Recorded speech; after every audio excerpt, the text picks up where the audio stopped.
یعنی ہمارے حنفی مذہب میں مچھلی کے سوا تمام دریائی جانور مطلقاً حرام ہیں، تو جن اہل تحقیق رحمہم اللہ السلام کے خیال میں جھینگا مچھلی کی قسم سے نہیں، ان کے نزدیک حرام ہونا ہی چاہیے، مگر فقیر یعنی اعلی حضرت رحمت اللہ تعالی علیہ نے کتب لغت و کتب طب و کتب علم حیوان میں بالاتفاق کے تصریح دیکھی ہے کہ وہ مچھلی ہے۔ جھینگے کے مچھلی ہونے پر کثیر جزیات نقل کرنے کے بعد آخر میں فرمایا بہرحال ایسے شبہ و اختلاف یعنی جھینگے میں ہیں، لہذا اس کے کھانے سے بے ضرورت بچنا ہی چاہیے۔ صدر شریعہ بدر طریقہ حضرت علامہ مولانا مفتی محمد امجد علی اعظمی علیہ رحمت اللہ القوی بحر شریعت جلد 3 صفحہ 325 پر فرماتے ہیں، جھینگے کے متعلق اختلاف ہے کہ یہ مچھلی ہے یا نہیں، اسی بنا پر اس کی حلت و حرمت یعنی حلال و حرام ہونے میں بھی اختلاف ہے۔ بظاہر اس کی صورت مچھلی کسی نہیں معلوم ہوتی، بلکہ ایک قسم کا کیڑا معلوم ہوتا ہے، لہذا اس سے بچنا ہی چاہیے۔ اعلی حضرت رحمت اللہ تعالی علیہ نے کبھی جھینگا نہ کھایا۔ اعلی حضرت رحمت اللہ تعالی علیہ فرماتے ہیں، الحمدللہ عز وجل اس فقیر اور اس کے گھر والوں نے عمر بھر جھینگا نہ کھایا اور نہ اسے کھائیں گے۔ مفتی اعظم پاکستان حضرت علامہ مولانا وقار الدین علیہ رحمت اللہ المبین کی خدمت میں سگے مدینہ عفو عنہ حاضر تھا۔ برسبیل تذکرہ مفتی صاحب نے فرمایا، میں جھینگے تو نہیں کھاتا، ایک بار گھر میں پکائے گئے تھے، میں نے کہہ دیا کہ جھینگے کے سالن کا چمچ بھی میرے سالن میں نہ ڈالا جائے۔ جھینگا کھانے سے کولیسٹرول میں اضافہ ہوتا ہے۔ جھینگا اگر کھانا ہی ہو تو اس کا چھلکا اتار کر اس کی پشت کو لمبائی میں ابتدا سے لے کر دم تک اچھی طرح چیر کر کالی ڈوری نما آلائش نکال دی جائے۔ جھینگے زیادہ نہ کھائے جائیں کہ ان میں کولیسٹرول کی مقدار زیادہ ہوتی ہے۔ جھینگا بغیر صفائی کیے کھانا۔ سوال، کیا کالی ڈوری نکالے بغیر جھینگا کھانا گناہ ہے؟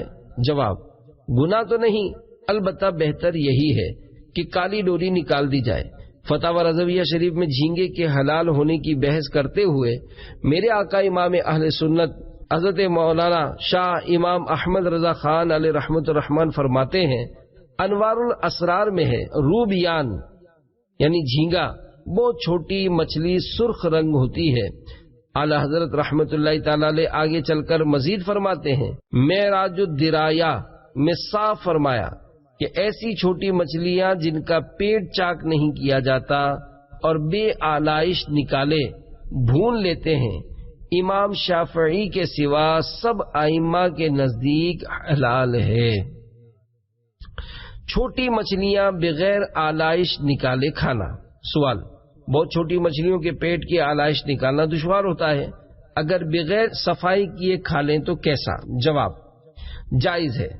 دعوت اسلامی کے اشاعتی ادارے مکتبۃ المدینہ کی مطبوعہ 1197 صفحات پر مشتمل کتاب بحر شریعت جلد 3 صفحہ 325 پر ہے، چھوٹی مچھلیاں بغیر شکم چاک کیے یعنی پیٹ صاف کیے بغیر بھون لی گئیں، ان کا کھانا حلال ہے۔ مچھلی کے ذبح نہ کرنے کی حکمت۔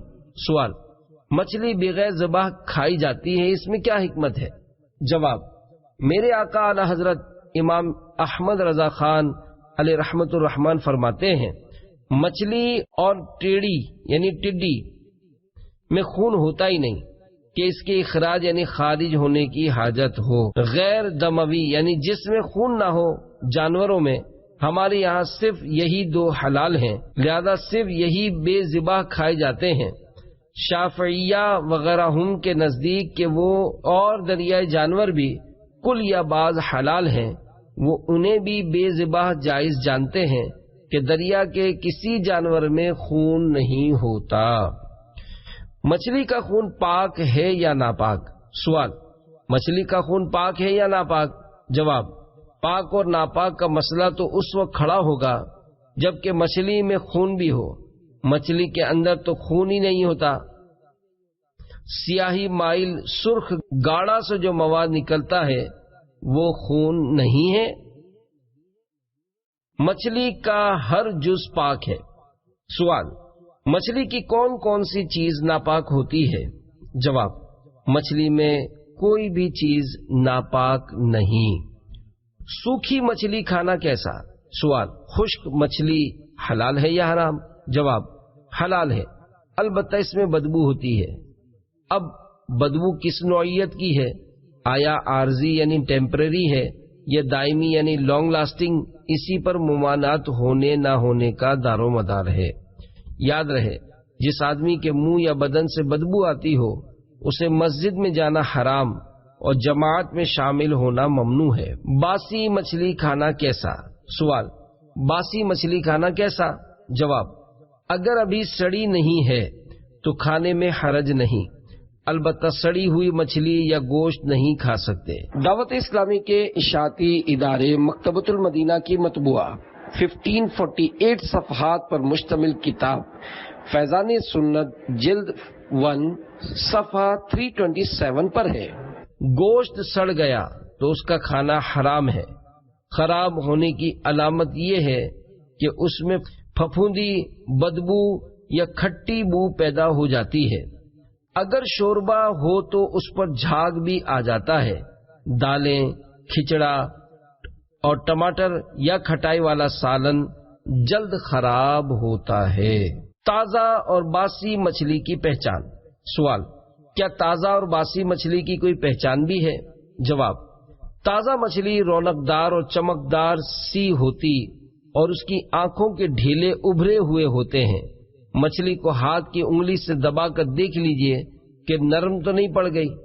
تازہ مچھلی کی سب سے بڑی پہچان یہ ہے کہ اس کے گل پھڑے گہرے لال رنگ کے ہوں گے، مگر کھول کر غور سے دیکھنا ہوگا، کیونکہ مجرمانہ ذہن کے مچھلی فروش دھوکہ دینے کے لیے آج کل گل پھڑوں پر لال رنگ یا خون لگا دیتے ہیں۔ گل پھڑے پیلے ہوں، کھال بے رونق سی ہو گئی ہو، گوشت نرم پڑ گیا ہو، بدبو زیادہ ہو اور آنکھیں دھسی ہوئی ہوں تو سمجھ لیجئے کہ مچھلی باسی ہے۔ بطور تفریح مچھلی کا شکار کھیلنا کیسا؟ سوال: مچھلی کا شکار کھیلنا کیسا ہے؟ جواب: تفریحاً شکار کھیلنا حرام اور ضرورتاً شکار کرنا جائز ہے۔ امام اہل سنت مجدد دین و ملت مولانا شاہ امام احمد رضا خان علیہ رحمت الرحمن فرماتے ہیں، شکار کے محض شوقیہ بغرض تفریح ہو، جیسے ایک قسم کا کھیل سمجھا جاتا ہے، ولہذا شکار کھیلنا کہتے ہیں۔ بندوق کا ہو خواہ مچھلی کا، روزانہ ہو خواہ گاہ گاہ یعنی کبھی کبھی، مطلقاً بھی اتفاق حرام ہے۔ حلال وہ ہے جو بغرض کھانے یا دوا یا کسی اور نفع یا کسی ضرر کے دفع کو یعنی نقصان دور کرنے کے لیے ہو۔ آج کل کے بڑے بڑے شکاری جو اتنی ناک والے ہیں کہ بازار سے اپنی خاص ضرورت کے کھانے یا پہننے کی چیز لانے کو جانا اپنی کسر شان سمجھتے ہیں، یا نرم ایسے کہ 10 قدم دھوپ میں چل کر مسجد میں نماز کے لیے حاضر ہونا مصیبت جانے، وہ گرم دوپہر، گرم لو میں، گرم ریت پر چلنا اور ٹھہرنا اور گرم ہوا کے تھپیڑے کھانا گوارا کرتے، اور 2 پہر یعنی بلکہ 2 دن شکار کے لیے اپنا گھر بار چھوڑے پڑے رہتے ہیں۔ کیا یہ کھانے کی غرض سے جاتے ہیں؟ حاشا و کلا، یعنی ہرگز نہیں، بلکہ وہی لہو و لعب یعنی کھیل تماشا ہے اور بالاتفاق حرام ہے۔ ایک بڑی پہچان یہ ہے کہ ان شکاریوں سے اگر کوئی کہے مثلا مچھلی بازار میں ملے گی وہاں سے لے لیجیے گا، ہرگز قبول نہ کر سکیں گے، یا کہیں کہ اپنے پاس سے لا دیتے ہیں، کبھی نہ مانیں گے، بلکہ شکار کے بعد خود اس کے کھانے سے بھی چندہ یعنی کچھ غرض نہیں رکھتے، بانٹ دیتے ہیں۔ تو یہ شکار کے لیے جانا یقیناً وہی تفریح و حرام ہے۔ صدر شریعہ بدر طریقہ حضرت علامہ مولانا مفتی محمد امجد علی آدمی علیہ رحمت اللہ القوی فرماتے ہیں، شکار کرنا ایک مباح یعنی جائز فعل ہے، مگر حرم یا احرام میں خشکی کا جانور شکار کرنا حرام ہے، اسی طرح اگر شکار محض لہو یعنی کھیل کے طور پر ہو تو وہ مباح یعنی جائز نہیں۔ تفریحاً کیے گئے شکار کا کھانا کیسا؟ سوال، تو کیا تفریحاً شکار کھیلنے والے نے جو شکار سے حاصل کیا اس کا کھانا بھی حرام ہے؟ جواب، جو مچھلی یا حلال جانور شکار کیا اس کا کھانا حلال ہے، صرف اس کا تفریحاً شکار کھیلنے کا فعل حرام ہے۔ اس فعل سے سچی توبہ کرنی واجب ہے۔ میرے آقا اعلی حضرت امام اہل سنت مجدد دین و ملت مولانا شاہ امام احمد رضا خان علی رحمت الرحمن فرماتے ہیں، رہی شکار کی ہوئی مچھلی اس کا کھانا ہر طرح حلال ہے، اگرچہ فعل شکار ان یعنی گزشتہ جواب میں مذکور ناجائز صورتوں سے بھرا ہو۔ مچھلی کے شکار کے دردناک مناظر۔ باب المدینہ کراچی میں ساحل سمندر یعنی نیٹی جیٹی پر چھٹی کے دن مچھلی کے شکار کے بڑے ہی دردناک مناظر ہوتے ہیں۔ کافی لوگ ڈور اور کانٹا لے کر سارا دن شکار کھیلتے رہتے ہیں، زندہ کیچوے کے پھڑکتے ٹکڑے کانٹے میں پروتے ہیں، یا جھینگا نما ایک دریائی کیڑا کانٹے میں زندہ اٹکا کر ناجائز فعل کے مرتکب ہوتے ہیں۔ وہاں ایک مخصوص قسم کی مچھلی پائی جاتی ہے، اگر وہ پانی سے باہر نکالی جائے تو غبارے کی طرح پھول جاتی ہے، اگر وہ کانٹے میں پھنس جائے تو بیچاری کو زندہ ہی بری طرح چیر پھاڑ ڈالتے ہیں، اور جہالت کی بنا پر اس کو حرام مچھلی کہتے ہیں، حالانکہ ہر مچھلی کی طرح وہ بھی حلال ہے۔ اگر کوئی کیکڑا پھنس گیا تو بیچارے کی شامت ہی آ جاتی ہے، یا تو پٹک پٹک کر مار دیتے ہیں، یا بعض اوقات مین روڈ پر زندہ پھینک دیتے ہیں تاکہ گاڑیوں تلے کچل جائے۔ یہ جانوروں کی بلا وجہ ایذا رسانی ہے۔ جانوروں پر بھی رحم کرنا سیکھیے، یاد رکھیے جو رحم کرتا ہے اس پر رحم کیا جاتا ہے، اور جو رحم نہیں کرتا اس پر رحم نہیں کیا جاتا۔ بخاری شریف میں حضرت سیدنا جریر بن عبداللہ رضی اللہ تعالی عنہ سے روایت ہے کہ سید المرسلین جناب رحمت للعالمین صلی اللہ تعالی علیہ وآلہ وسلم نے ارشاد فرمایا، جو رحم نہیں کرتا اس پر رحم نہیں کیا جاتا۔ حضرت سیدنا عبداللہ بن عمرو رضی اللہ تعالی عنہ سے مروی ہے کہ سید المبلغین رحمت للعالمین صلی اللہ تعالی علیہ وآلہ وسلم کا فرمان رحمت نشان ہے، رحم کرنے والوں پر رحمان عز و جل رحم فرماتا ہے۔ اسی لیے اے بندو، زمین والوں پر تم رحم کرو، تم پر وہ رحم فرمائے گا جس کی حکومت آسمان پر ہے۔ کیا جل پری کا وجود ہے؟ سوال، جل پری اور جل مانس یعنی دریائی انسان کے کیا معنی ہیں؟ آیا یہ خیالی مخلوق ہے یا اس کا کوئی وجود بھی ہے؟ جواباً دارالفتاء اہل سنت کے مفتی صاحب کی تحقیق چند الفاظ کے رد و بدل کے ساتھ پیش کی جاتی ہے۔ جل پری یعنی پانی کی پری اور جل مانس یعنی دریائے انسان محض افسانوی کردار ہیں، تاحال اس کا کوئی سائنسی ثبوت منظر عام پر نہیں آیا۔ البتہ حیوانیات پر لکھی قدیم کتب میں اس طرح کے مچھلیوں کا ذکر ملتا ہے کہ جن کی شکل یا بعض اعضاء انسانوں سے کسی حد تک ملتے جلتے ہیں۔ صلو علی الحبیب صلی اللہ تعالی علی محمد۔